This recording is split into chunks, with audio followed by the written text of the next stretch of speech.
बहू का घर बसाती हो और बेटी का घर उजाड़ दिया। भाग 1। प्रीति सुन, तूने कल के व्रत की सारी तैयारी करवा दी ना? और पकवान क्या क्या बनेगा ये सब भी निश्चित कर लिया ना? कल तड़के ही तैयारी शुरू करवा देना। विभूति को थोड़ी देर से उठाना।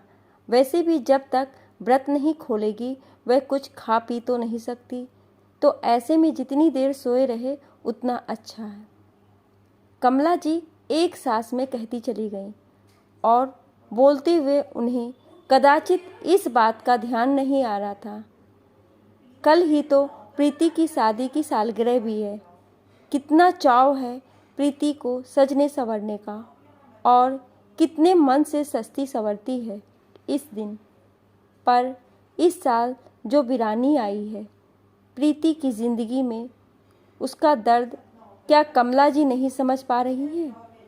क्या अपनी बहू के लिए वट सावित्री के व्रत की तैयारी करवाते हुए उन्हें अपनी बेटी के दर्द का अंदाज़ा नहीं लग रहा है?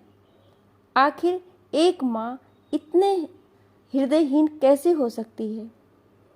प्रीति के मन में ये सवाल तब आया जब माँ ने उसे विभूति के लिए लाई साड़ी दिखाते हुए कहा, ये रंग बहू पर खूब खिलेगा। एक तो वह साफ रंग की ठहरी और दूजे नई नवेली है, और उसकी पहली व्रत सावित्री पूजा है, तो थोड़ा अच्छा सा करना सब। तुम ये हमारी हरी वाली साड़ी पहन लेना। नई नहीं है तो क्या, कुल मिलाकर हमने 2 बार ही तो पहनी है।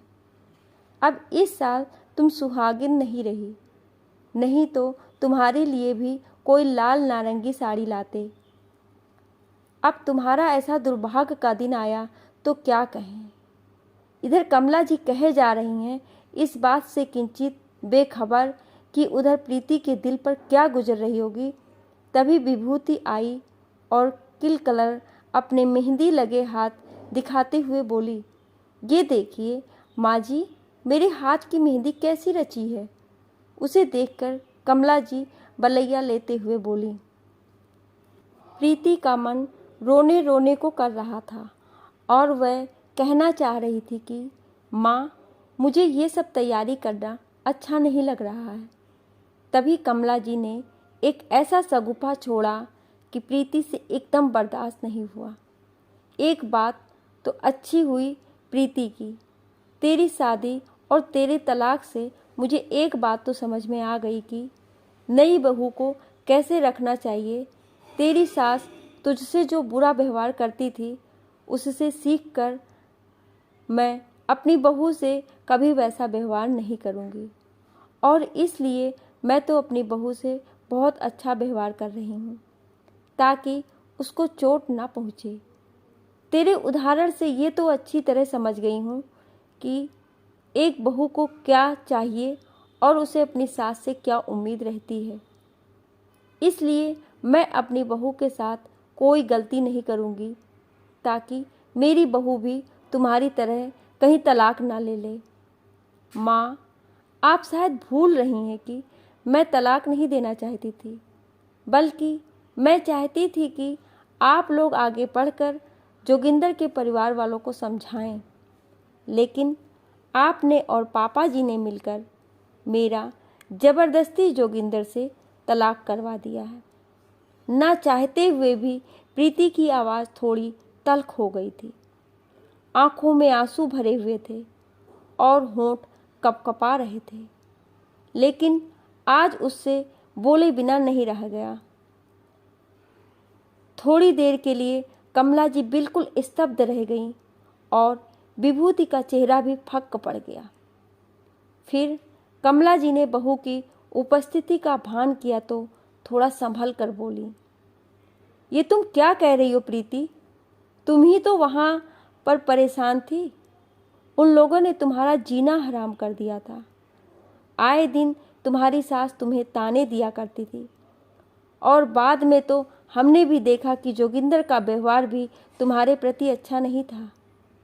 इसलिए तो तुम्हारा भाई जाकर तुम्हें ससुराल से ले आया था, और जब उन लोगों ने कोई खोज खबर नहीं ली तो हमें 498 का केस करना पड़ा। लेकिन माँ, कोई और भी तो रास्ता हो सकता था। हमेशा रिश्ते को अंत करने के लिए आर या पार ही क्यों सोचा आप लोगों ने? बोलकर प्रीति सिसकने लगी। अब तक कमला जी को प्रीति पर बहुत गुस्सा आ रहा था, लेकिन अब कमला जी को अब अपनी बेटी पर थोड़ी दया आ गई। मत रो मेरी बच्ची, अब जो हो गया सो हो गया। अब हम क्या करें? अब तेरा तलाक तो फाइनल हो गया। माँ, तलाक हमारे रिश्ते का फाइनल हुआ है, लेकिन मेरे दिल में अभी भी जोगिंदर ही बसता है। आप अगर मेरे दोबारा शादी भी कराना चाहेंगे तो मैं किसी और से नहीं कर सकती। जोगिंदर ये बात कभी नहीं कह पाएगा, क्योंकि वो अपने माता पिता से डरता है। अगर मैं भी आप लोगों से डर कर ये बात नहीं कह पाई तब तो सही नहीं होगा। जो कुछ तुम कह रही हो उसे अब मैं समझने की कोशिश कर रही हूँ। मेरी बच्ची, तुम तो हमेशा कहती थी कि वहाँ नहीं रहना चाहती, वह लोग अच्छे नहीं। तो हमें लगा कि शायद तुम दोनों का अलग होना ही सही है।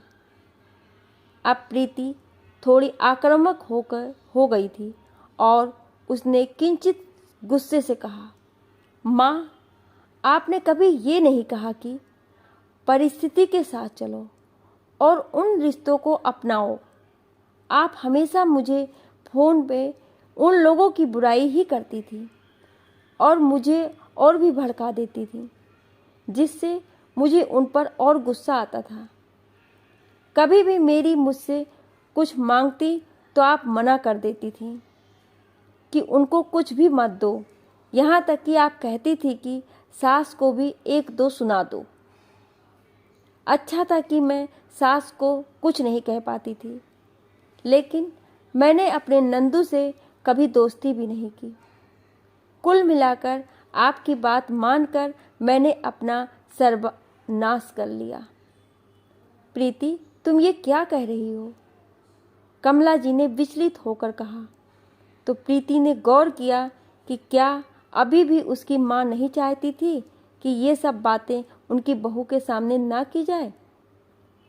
ये देखने के बाद प्रीति का मन और भी दुखी हो गया, लेकिन उसने बोलना नहीं छोड़ा।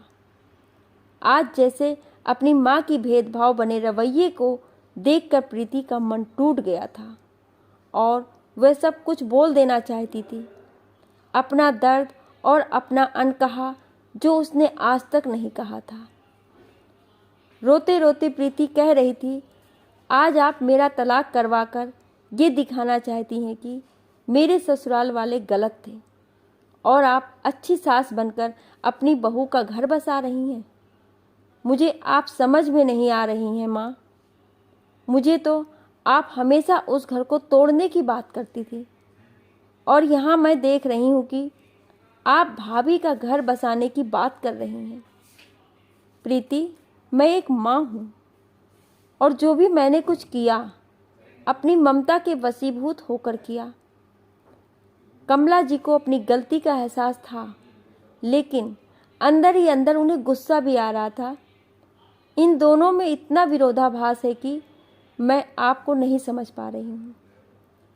आपकी अंधी ममता ने मेरा घर उजाड़ दिया। मैं तो ये चाहती थी कि आप और पापा उन लोगों को समझाएं कि वह लोग मुझसे खराब व्यवहार ना करें, और साथ ही आप मुझे कुछ और भी चीज़ें समझाओ कि घर कैसे बनाते हैं और रिश्ते कैसे संभालते हैं। लेकिन आपने मुझे रिश्ता तोड़ना सिखाया, जोड़ना नहीं। आज प्रीति की जुबान पर कोई लगाम नहीं था। उसे बहुत दर्द हो रहा था।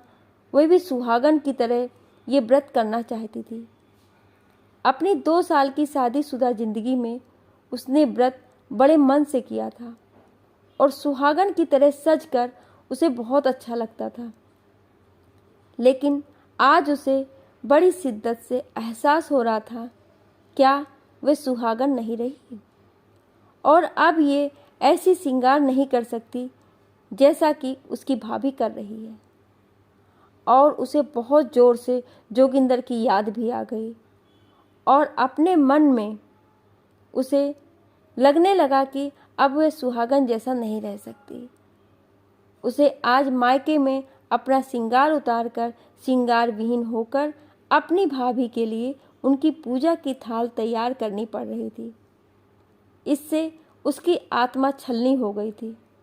तभी वह अपनी माँ पर इतनी जोर से बरस पड़ी थी। वरना प्रीति हमेशा से शांत रहती थी और अपनी माँ की इज्जत भी करती थी, लेकिन आज उसका मन अपनी माँ की भाभी के प्रति अलग रवैये और खुद के प्रति अलग रवैये को देखकर आहत हो गया था। इधर कमला जी भी स्तब्ध हो गई थी। अपनी कम बोलने वाली बेटी के अंदर इतना ज्वालामुखी भरा पड़ा था, ये तो उन्हें पता ही नहीं था। क्या कमला जी ने अपनी बेटी का घर बसाया? क्या वो अपने ससुराल गई? क्या वो व्रत में तैयार हो पाई? ये सब कहानी सुनने के लिए आप भाग 2 में ज़रूर बने रहिए। Thank you.